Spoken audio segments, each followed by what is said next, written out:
comment ça va? Vous allez bien? Vous démarrez bien votre journée? Vous passez une bonne soirée? Vous avez passé une bonne journée? Si c'est le cas, c'est bien. Je vais vous parler d'un sujet qui concerne beaucoup d'entrepreneurs. Voilà. Beaucoup d'entrepreneurs ont des angoisses, et notamment l'angoisse de perdre le contrôle de son entreprise. Mais avant de démarrer, si vous n'êtes pas encore abonné à la chaîne, abonnez-vous à la chaîne et activez la cloche des notifications. Voilà.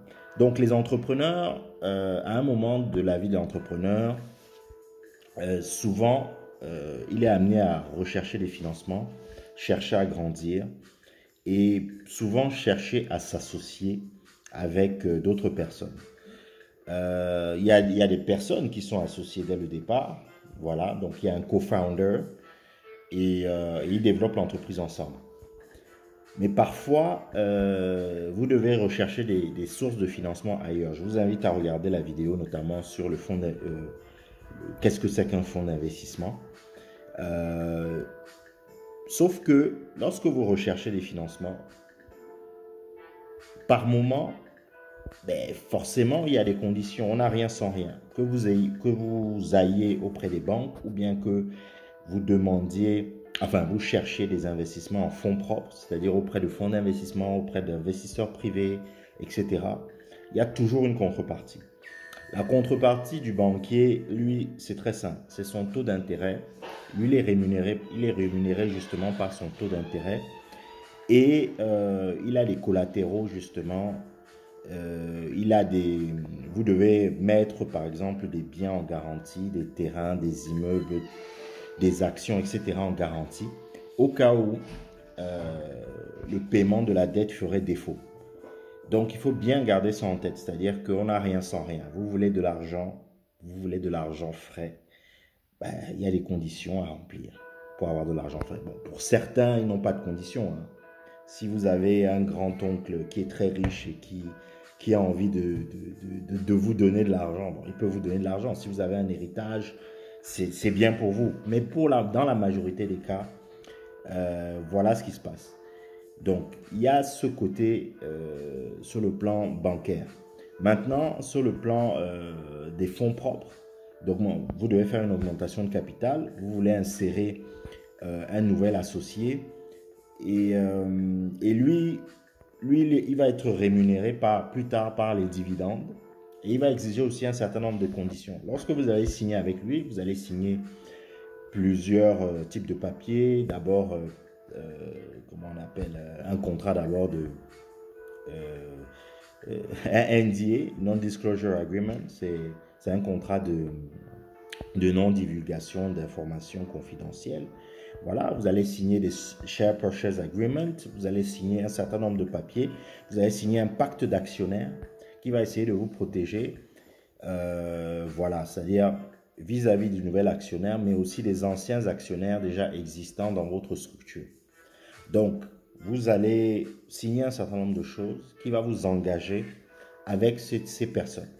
Mais avant de signer quoi que ce soit et avant de recevoir de l'argent, parce que c'est très tentant justement quelqu'un arrive devant vous et vous dit, bon, écoutez, je vais vous financer pour 1 milliard, je vais vous donner 1 milliard de dollars, vous allez développer votre entreprise, voilà. Et vous êtes content, vous allez dire, waouh, je vais avoir 1 milliard de dollars, c'est super, je vais faire grandir mon entreprise.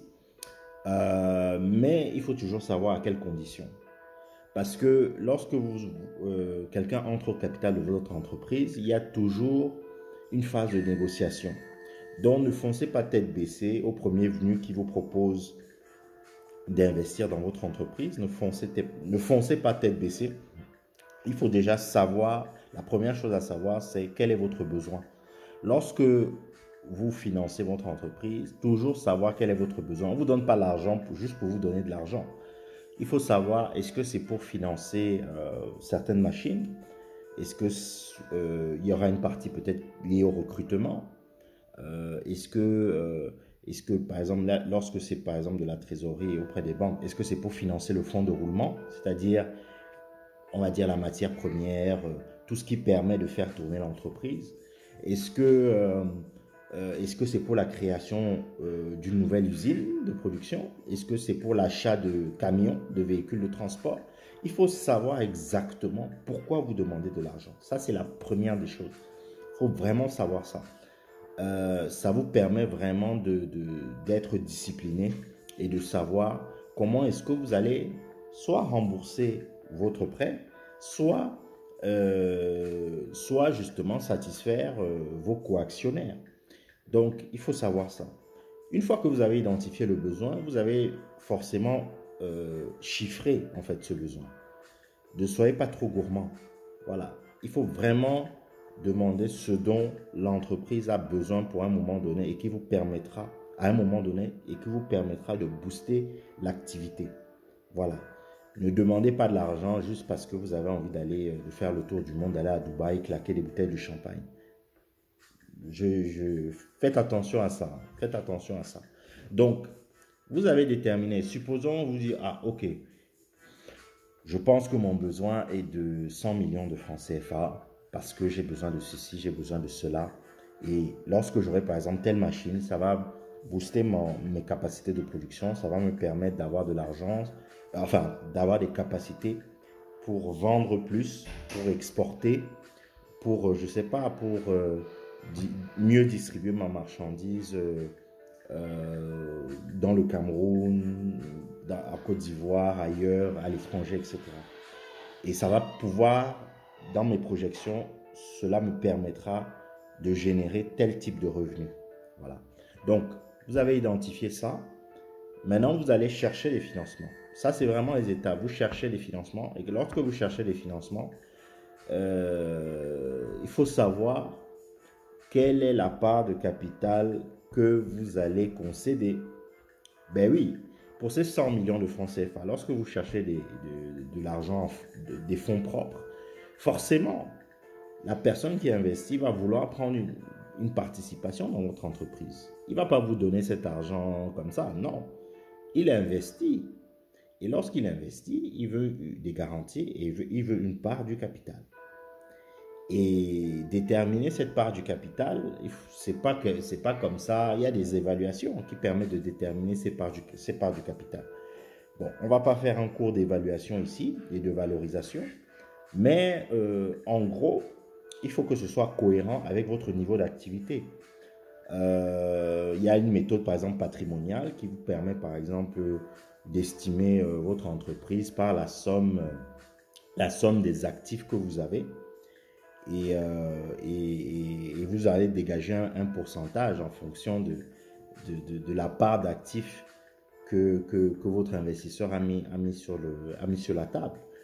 Il y a d'autres types, il y a les méthodes des comparables, il y a les méthodes des free cash flow. Bon, ça c'est vraiment de la théorie financière. Je ne vais pas entrer dans les détails. Là, je m'adresse vraiment à des néophytes. Voilà, je ne m'adresse pas forcément à des financiers purs et durs. Voilà. L'essentiel, c'est de pouvoir comprendre de manière assez simple comment ça fonctionne. Donc, lorsque quelqu'un investit dans votre capital, vous allez lui donner une part à la hauteur de son investissement. Voilà. Et vous allez aussi montrer quels sont les investissements, quels sont les actifs, ou qu'est-ce que vous apportez dans l'entreprise. Voilà. Donc, c'est très important. Ça veut dire que si, par exemple, quelqu'un met 100 millions de dollars, 100 millions de francs CFA, pourquoi je parle toujours de dollars, 100 millions de francs CFA dans votre entreprise, pour 10% de votre capital, ça veut dire que votre entreprise est valorisée à 1 milliard de francs CFA. Oui, parce que 10%, c'est 100 millions, 100%, c'est 1 milliard. Ça veut dire que s'il a 10% de 1 milliard, ça veut dire qu'il a investi 100 millions. Ça veut dire qu'en réalité, vous êtes supposé avoir investi ou représenté 900 millions. Voilà. Si vous n'avez pas mis un franc dans votre entreprise, bon, ce qui est difficile, si vous n'avez pas mis grand-chose, vous n'apportez pas grand-chose à votre entreprise, mais vous attendez que la personne, quelqu'un vienne mettre beaucoup d'argent dans votre entreprise pour une part minime, c'est que vous rêvez. Vous rêvez. Donc, il faut arrêter de rêver. Donc, il faut toujours que ce soit quelque chose d'équitable.